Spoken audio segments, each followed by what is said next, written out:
All right, guys, here is the deal. I want to make sure you are comfortable all summer long. And you may be cocky right now. You may be thinking it's not that hot right now. And you may be thinking it's not right cold. It's just kind of perfect. It's in the middle. Well, what if I told you that you don't want to wait until you see those heat waves coming off the concrete? Oh, that's hot. That's hot. You don't want to wait until your family is absolutely miserable. And you also don't want to get that bill from the energy company saying, wow, you're using a lot, to make sure your system is cooling the way that it should. Now, just this last week, I had the folks at Polar Bear Plumbing, Heating, and Air come out.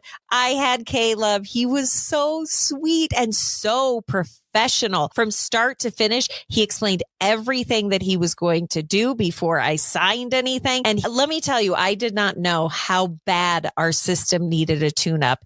It really did. But if they would have come and said, listen, you need a brand new system, it's just too beat. Well, I got to tell you, right now is the time to call my friends at Polar Bear Plumbing, Heating, and Air, because you're going to beat the summer rush. And I have never seen rebates before on heat pumps than I am right now with Polar Bear Plumbing, Heating, and Air. Again, we had them at our house just this last week. It was so professionally done. I was blown away. And I'm not just saying that because they're a client of the podcast. I'm saying that because I was genuinely blown away by the customer service that I got with Polar Bear Plumbing, Heating, and Air. So get in on those rebates on heat pumps. Get in on that system checkup because, I'm so glad we did. Guys, it was bad. I didn't know how bad it was. It was bad. Caleb made me see the light, but he also made sure that my system is going to run in tip-top shape for this summer. So don't wait. If you've been putting it off, don't wait until the summer rush is here. Call my friends, or better yet, go online and check out these amazing rebates. PolarBearPHA.com. That's PolarBearPHA.com. Polar Bear Plumbing, Heating, and Air is a proud sponsor of the Sadie and Friends podcast. I'm going to say the thing you're not supposed to say. Let's talk about marriage. They have like a 2-second rebound rate and you're back doing the next pain in the ass thing. Parenting. Oh my gosh. They have sucked the pretty right out of me. They treat me like it, and I do their laundry. Lucky me. Sex. I'm caught between two evils. I generally like to take the one I never tried. Scary stuff like ghosts. I know it's totally out of left field, but just go with me on this. Boo, you whore. Love. I give you what you need. That's all. I'm talking about taking care of each other the best you can. What's wrong with taking care of a woman? She takes care of you. Friendships. We get our necklace says best friends forever. Actually, we want it to say forever. I don't think you guys will be best friends forever. No offense, but sometimes you grow apart, and maybe she'll find a new best friend. They end up doing everything together. How are you? I'm good. How are you? How are you, Dr. G? I don't think I ever won't laugh at you being called Dr. Gemstone, which reminds me, I went to like a healer. Oh, you did? Do you believe in this stuff? I do. Okay, so I went to a healer and he really focuses on quantum mechanics. And so kind of like the universe. I know this sounds so weird, but like the universe and how we view things and how it can affect everything around us. And my parents actually got a quantum pulse machine. Have you heard of this? I haven't heard of the quantum pulse machine.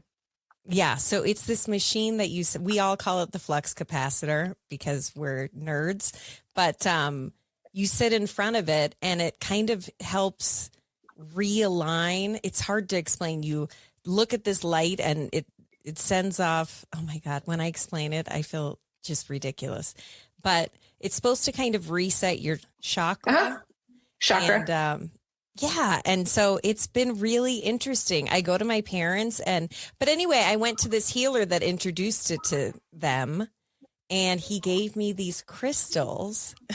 And if you tell someone this who is not open-minded like you are, it's really awkward, but you're very open-minded. So he gave me these crystals and he's like, what I want you to do is take this baggie of these little rocks and I want you to tape them to your water, like your cold water pipe downstairs or wherever it's at in your house.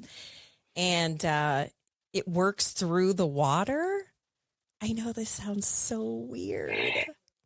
But what's the harm in doing it? That's my theory. Like, there's no harm in you doing that. And if it does like realign your chakras or like bring more positive energy to you or clears out like areas Whatever that you have muck. blocked, why Yes. not?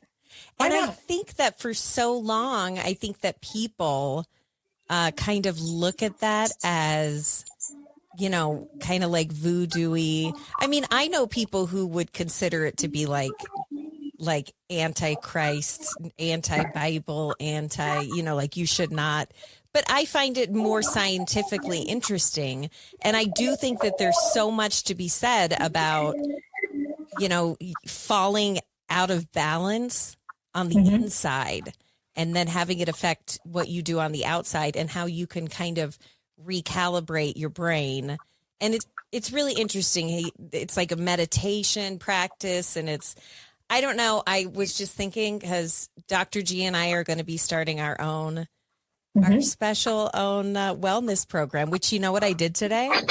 What'd you do? I actually got the info so I can get certified in yoga teaching, which I've been talking about. But now that my chakras are realigning, I'm like, let's do this shit, because we want to open a wellness center dispensary and have it be just a place where you can go. And I know we've talked about this before, but that's the ultimate goal, a place where you can go and do yoga and you can talk to like mental health professionals, and you can hang out like a cafe situation.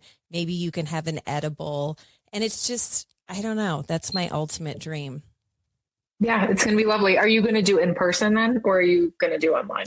It's 50-50, which is good. Oh, I want it to be in person. Yeah. So for 3 days a week, it's a 3.5 hour. You have to be there for 3.5 hours to learn. And I think it's exciting. I don't know. I'm excited. Yeah. That's awesome. I want to know more about the energy healer that you saw. Are they local?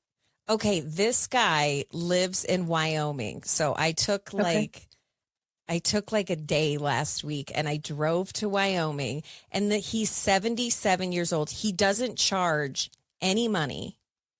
Like everything he offers is free. He just wants to help people. And so he gives you a card. This is really weird. So keep an open mind. Like a tarot card? No, it's like, it almost looks like it's like a credit card almost, but it has your picture on it.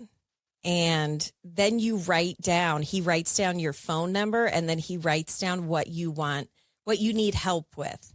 And I shit you not, there are people that have gone to him that were in hospice and now they are doing great. And he also works with animals. So if your animal is struggling, maybe it's sick and you're thinking, we got to put the dog down or the cat down.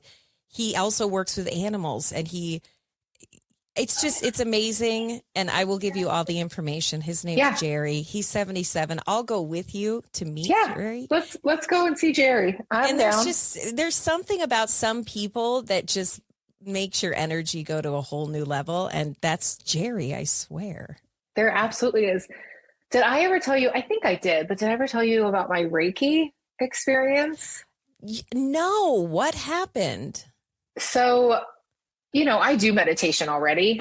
Yeah. And so I'm able to enter a meditative state, shall we say, pretty easily. Mm. And so before the Reiki session started, I was meditating for about 10 minutes, right? Just sitting there waiting for them. And so I was already pretty open to a Reiki session. And if people haven't gone to Reiki, it's similar, right? Like there's very little touch, if any. Like it might just be a light finger touch on like a head or a shoulder, or it might just be no touch at all and they're moving through your body, starting at your head, going to your feet to see if you need any of your chakras cleared, if you have any blocks. Mm. And so this was my first session. I've never been.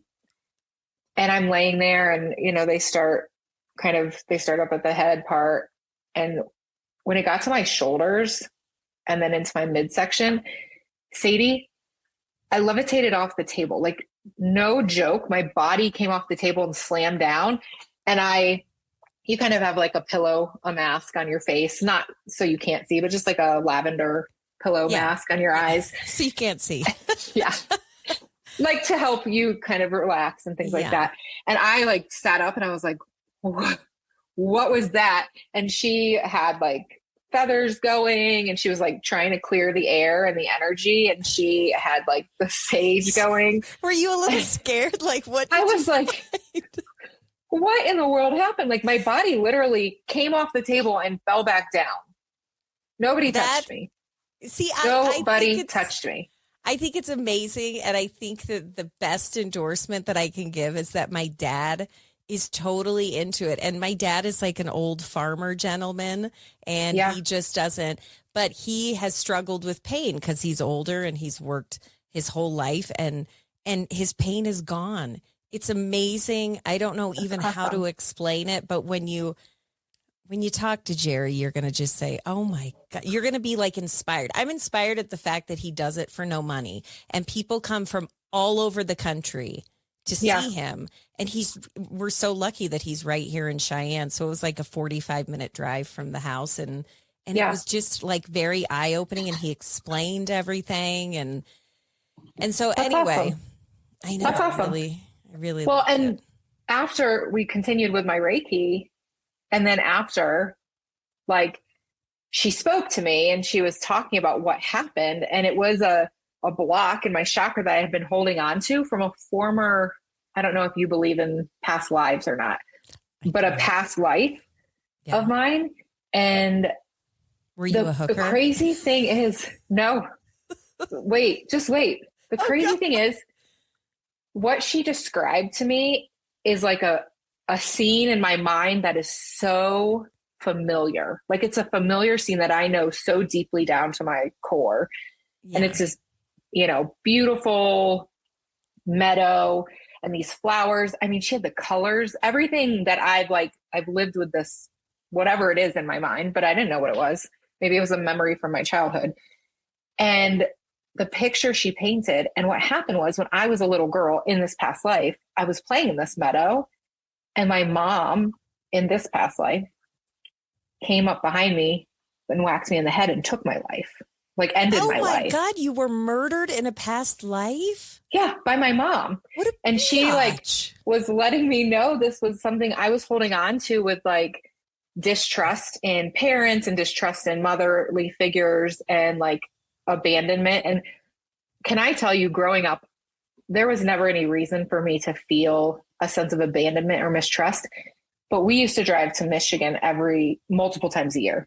And it's like, depending on where we were going, 9 to 15 hours, right? Mm-hmm. So every time we get out at a rest stop, the thought in my mind growing up was, this is where my parents leave me. This is where you get left behind. Like, don't go into the bathroom by yourself, because that's just a trick. They're going to leave you behind. That's what I grew up thinking. And everything just like clicked. It was so wild from this experience. God, I want to go and get this. I want to go and get a amazing. Reiki done. It was amazing. And I think that maybe it's also, you hit a certain age where you're a little more open-minded to things. Because it is, again, like you said, like, why not? Why not go and experience something? And if you think it's just doesn't feel right for you, that's okay. But I will say, you do have to go in with an incredible open mind, because I've told some people this, and they're like, they just think it's ridiculous. Oh yeah. But I think that there's something really amazing about it. And so I was like, oh my gosh, I'm going to tell Misty Gemstone, because your name fits with the gemstones that I got to tape on my water, so it could be fresh, blessed water. But that's not what we're talking about today. First of all, thank you so much for listening. Be sure to leave a review if you wouldn't mind, because that just spreads it out even more to people. And I've seen a difference, because like, they will send you an email saying, okay, we're allowing it to go out to more people, your content. And so you see, when people leave a review, that it's really kind of incredible. So thank you so much if you've already done that. If you haven't, then please do so. And today we have Misty Gemstone on, Dr. G, and we're not talking about Reiki. We're not talking about crystals, which I've always thought, not to go off on a side or go back to what we were talking about. Anytime like I've gone to someone's house and they have like crystals everywhere, I'm like, oh, this is weird. And now I'm like totally kind of buying into it. Well, here, look, right here on my desk. Let me pull it out. Here's my smudge stick. I don't know if you ever sage. Yeah, if you burn it and then like you smudge your How often house do or you like, how often do you do that? it depends on how I'm feeling. Yeah, I don't, it's not done very often. I would need to like hot box myself Yeah. to clear everything out. No, that's interesting. I'm going to ask you a more info about the Reiki thing. But we're actually, what we planned on talking about today were red flags. We've been wanting to talk about this for so long, and we're finally doing it. So I read this earlier, and this is something that just blows my mind. So some of the signs of red flags that I was reading are controlling behavior, jealousy, lack of appreciation, extreme clinginess. It's hard to say. Extreme clinginess and gaslighting. Give me an example of gaslighting. Gaslighting, making people doubt like what they're experiencing or what they're like, if it's in a relationship, what they're questioning you about or suspicious about. But you kind of turn in what people know to be the truth and make them doubt it. They start to doubt themselves. They start to be like, oh yeah, is that me? Am I being a little too sensitive? So it's reversing it. And so it's almost like somebody telling you what your reality is, even though that probably isn't your reality. Like you're crazy. In a way. Yeah. They completely like spin the situation back on you. Or like if a big change is coming, it's like, oh, but it's not really that scary. You just need to do more of this. You just need to text me more often. You just need to ask me how I'm doing more often. And then I won't respond to you like that. Like it's all your fault. Oh, okay.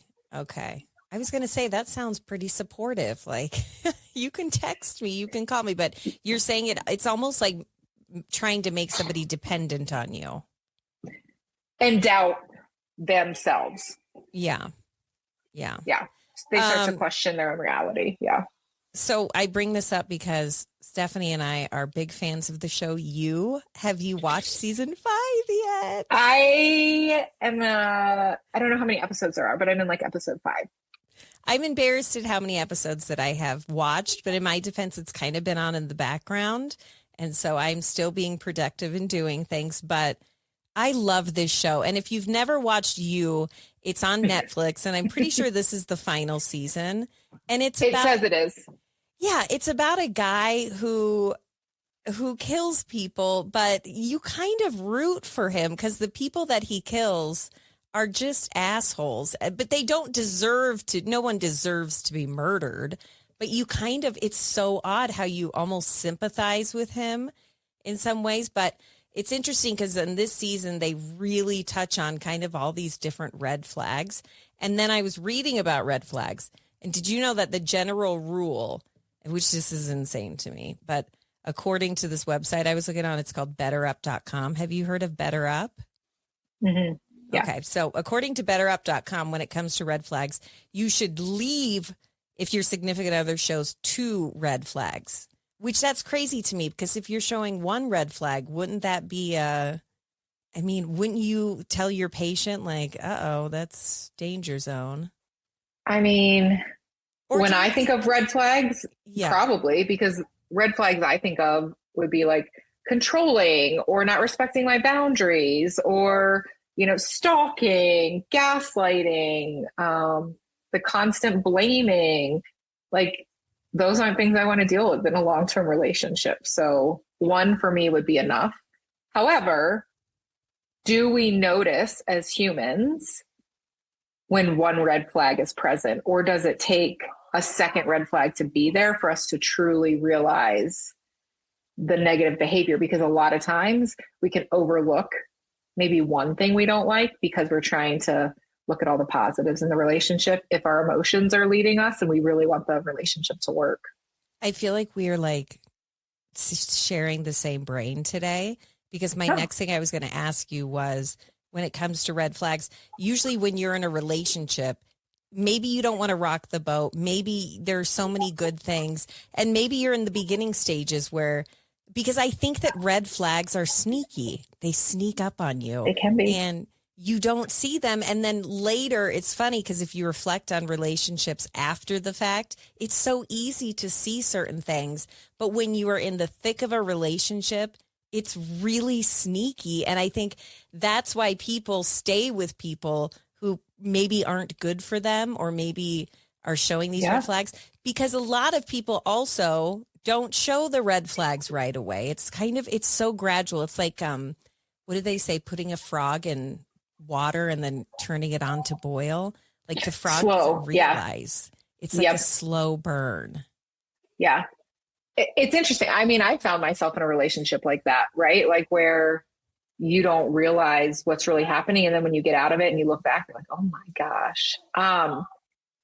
But there are some things to pay attention to that maybe if you're not seeing an actual red flag yet, they should maybe raise the hair on your neck or just maybe raise like some thoughts and internal questions of what does this really mean? What is this turning out to, right? Because when you first start dating somebody, typically we're on our best behavior, right? So you don't want to like show certain sides of you, especially if they're more controlling, right? That's how they're going to woo you over, is they're not going to be controlling. They're going to be super love bombing and supportive. And I know we've talked about love bombing before, but like, that's how they're going to like win the emotional side of you.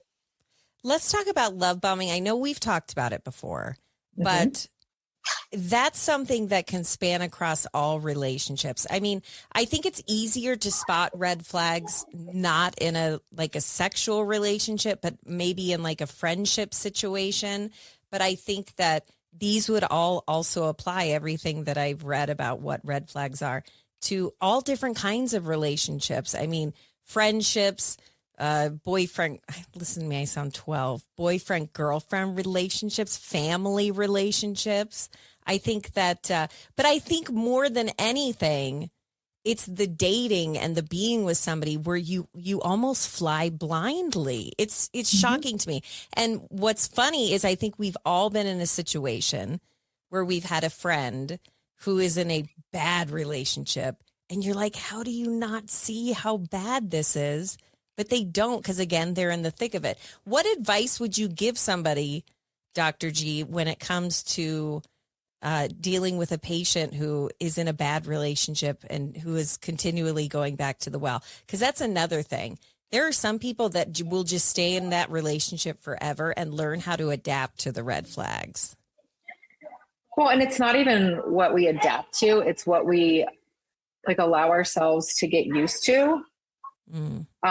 And we don't notice it because it's so like, it feels natural in our body, right? Like how our body reacts.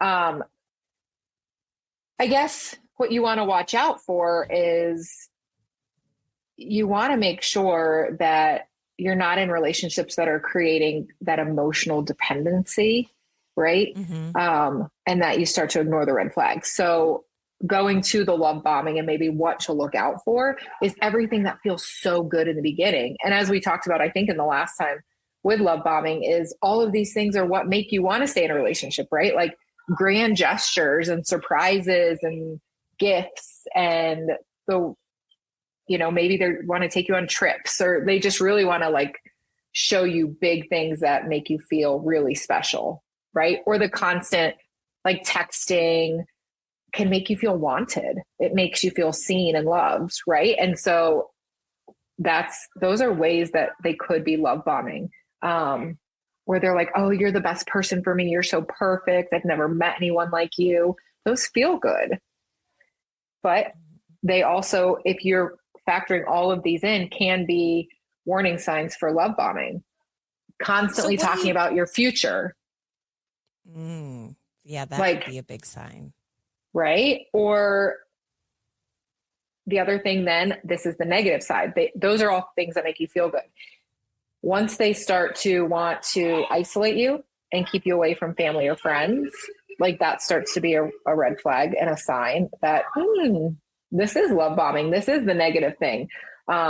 They want to like push you to do everything together all of a sudden. Like there's not going to be like, hey, I'm going out with my friends.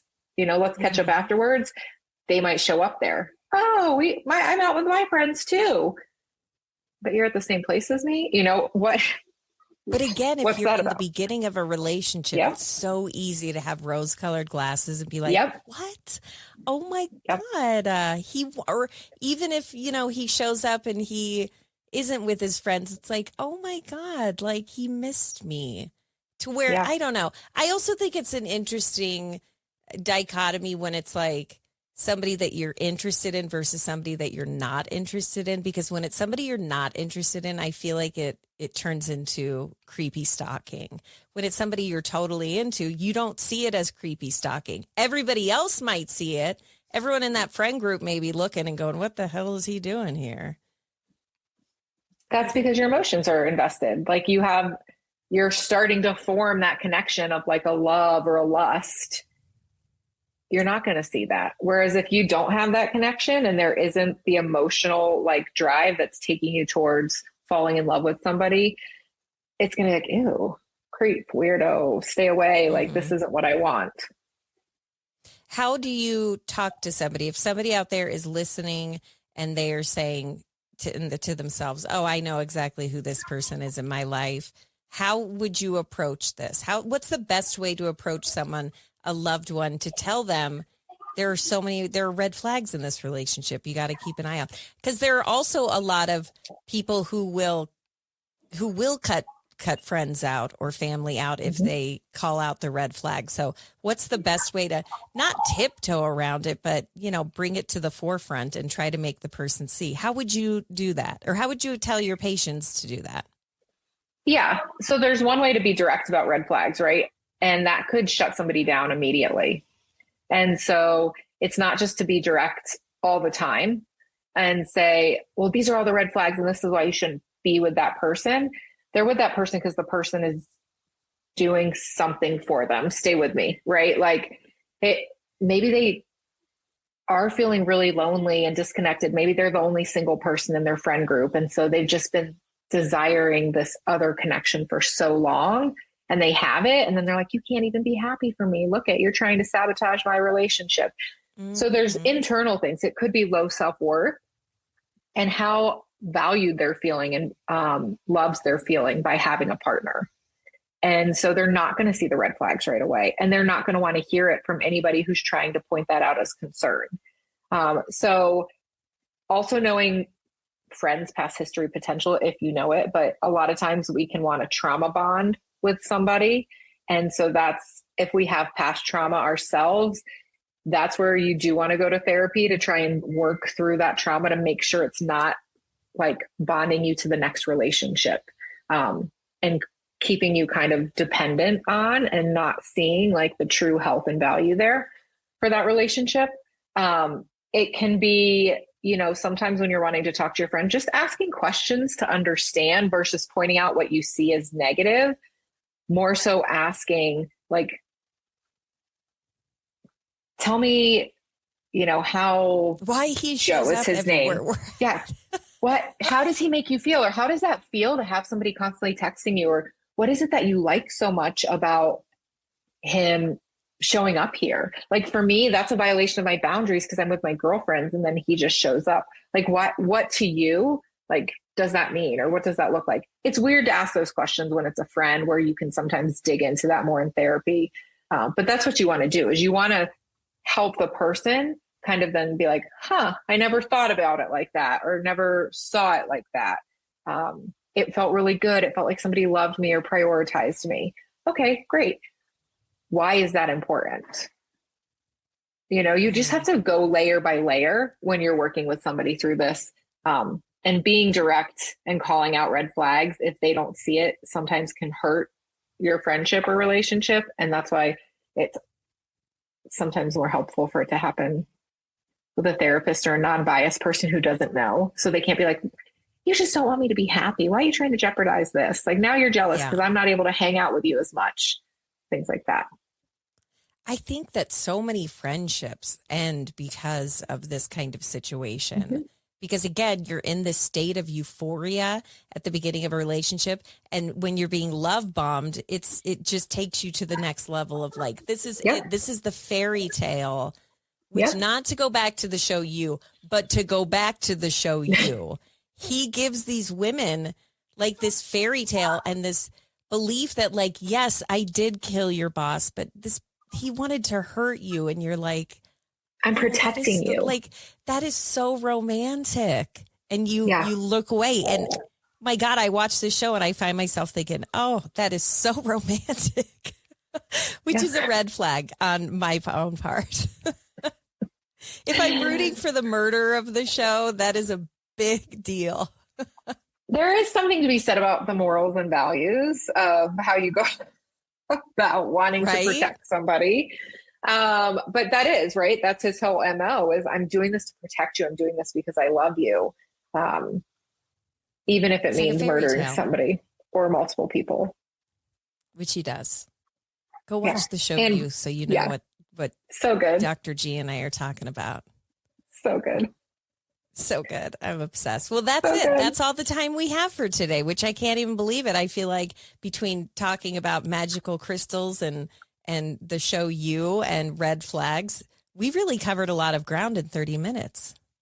We sure did. Man, we should do this more often. I know. I've had people reach out and go, where's Misty? And I'm always like, who the hell's Misty? Like, oh, yeah, Dr. G. Yes, Dr. G will be back. We both just have children with really busy schedules, especially you. You have 3 children with all very busy schedules. So we definitely try to keep pretty regular, at least once a week. But we've been lacking lately. So it's good because I feel like there's a lot I've been wanting to ask you. Yeah, somebody asked me recently, too, am I missing episodes of you? I haven't heard you and Sadie. And I'm like, them. Yeah. We can't connect lately. It's we're 2 passing ships. We'll get there. It really is. It's so good to talk to you today. Thank you for coming on. Good to see you too. That's it. Thanks everybody for listening, and be sure to set it to automatic download. Leave a comment, follow on social media, and like I said, leave a review. Don't do it though if it's a 1 star. If it's a 5, I'll even take a 4, but anything under that will truly hurt my feelings. So please don't do that, which I need to next week, Dr. G and I need to talk about, about how I shouldn't let these things bother me. That's what the crystals are for. Thank you for talking to us today. Of course. Next week, I want an update on how your water healed your body. I'm going to probably be rich and in perfect health and have abs. That's what I asked for. You very well may be. Thank you for believing me. That's a good friend. All right, Dr. G. And also, if you hit up sadieandfriends.net, not only can you see this full episode as well as clips from the episode, but there's a little article that I wrote just about red flags in relationships. So go and take a quick read of that as well. Thanks for coming on. Again, I've said things like 12 times and then I jump back to something else. I'm letting you go now. Goodbye. You're the best. Bye. All right, everybody. Thanks so much for listening to today's episode. Be sure to head it to listen to me. Be sure to click automatic download, and maybe you could leave a rating. You can do it on Apple where you can actually write things, or you can just give a star rating on Spotify. It's so awesome. I get so excited. I'm a very simple gal, and those stars, they just get me excited. That sounded weird. That sound weird? Before I leave, I just have to say a big thank you to my friends at Garage Door Service and Sales. Garage Door Service and Sales, they've been in business for decades, literally decades. I mean, like older than me. And how long I've been alive, which I feel like has been a really long time. Oh no, they were chugging away with the day I was born, putting in brand new garage doors, doing different tune-ups. And their work ethic hasn't changed, but you know what has changed? The product, the technology. Whether you need a big job or a little job, they can set you up with whatever you are looking for. My parents, they have an estate gate from Garage Door Service and Sales, and they own a storage facility guess what? All those big storage doors where you just click the button and the doors go up and down. It's so nice. They love it. And they got it done through Garage Door Service and Sales. They've got great financing. And again, they work with homeowners with just a spring that's maybe a little too squeaky for you, or they work with big companies with if you got big construction needs. It's Garage Door Service and Sales, a proud sponsor of the Sadie and Friends podcast.